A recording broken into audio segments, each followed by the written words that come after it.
Magandang tanghali, kumusta po?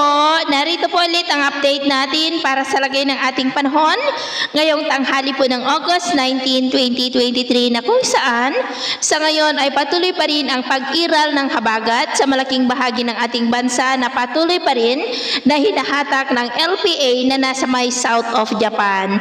Asahan po natin ang lalo pang paglakas ng bugso ng habagat bago po matapos ang buwan na ito, lalo at posible ang pamumuo ng mga sama ng panahon sa bandang taas po ng ating bansa at dyan sa may West Philippine Sea na po na magpapalakas sa bugso ng habagat. At sa atin naman pong long range forecast ay wala naman pong bagyo na nakikita na tatawid dito sa ating bansa hanggang sa matapos ang buwan na ito, pero posible pa rin ang pamumuo ng mga sama ng panahon sa bandang taas ng ating bansa sa susunod na mga araw.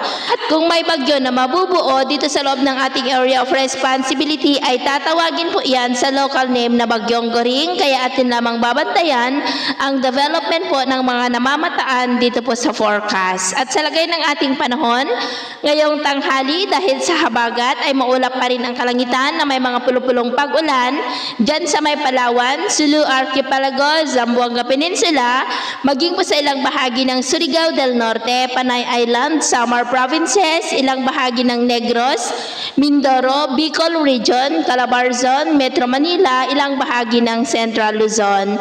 At mamayang hapon, mas maraming lugar na muli dito sa ating bansa ang makakaranas ng maulap na kalangitan na mayroong mga pulo-pulo na mga pag-uulan sa ilang bahagi ng Ilocos Region, Cordillera, ilang bahagi ng Cagayan Valley, Central Luzon, Metro Manila, Calabarzon, Mimaropa, Panay Island, Negros, Northern Cebu, Samar Provinces, Sulu Archipelago, Zamboanga Peninsula, Northern Mindanao, Caraga at ilang bahagi lamang ng Davao Region at Sorsogon.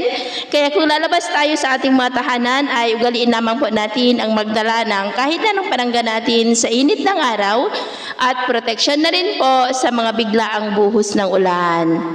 At sa atin naman pong mga baybayin, wala naman po tayong nakataas na namang gale warning signals. Malaya pa rin napapalaot ang ating mga kababayan, lalo na po sa mga mangingisda na gumagamit ng malilit na bangka. Pero iba yung pag-ingat lamang po kung papalaot tayo para mas makaiwas sa mga sakunang pangkaragatan. So yun po ang latest update natin sa araw na ito. At ako po muli si James na nagsasabing sa kahit anong pagsubok po na darating sa ating buhay, huwag po tayong mawawalan ng pag-asa. Thank you and God bless!